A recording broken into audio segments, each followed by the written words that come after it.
Ngayon pa lang ay pinag-uusapan na may inihahandang birthday surprise si Kim para kay Paolo Avellino na magdiriwang ng kaarawan sa May 13. Bagamat wala pang kumpirmasyon mula sa kanilang kampo, mabilis na kumalat ang balitang ito online. Ayon sa mga fans, may mga pahiwatig umano ng simpleng celebration na posibleng inihanda si Kim para kay Paolo. Mas lalo itong pinagtuunan ng pansin dahil sa naging mga ganap nila kamakailan.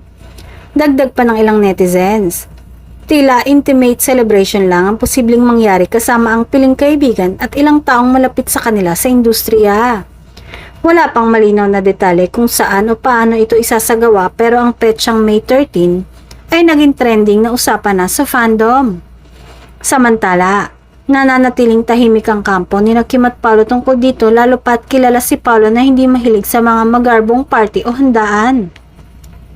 Sa gitna ng mga usap-usapan, mas lalong lumakas ang kilig ng kanilang supporters na mas kilala bilang Kimpao fans dahil sa excitement sa posibleng ayuda at ganap na inaabangan nila para sa special day ni Paolo.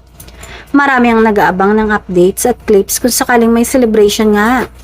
Habang papalapit ang May 13, patuloy ang excitement online at mas lalo pang nagiging active ang fans sa paghihintay kung ano ang tunay na mangyayari sa sinasabing birthday surprise na ito.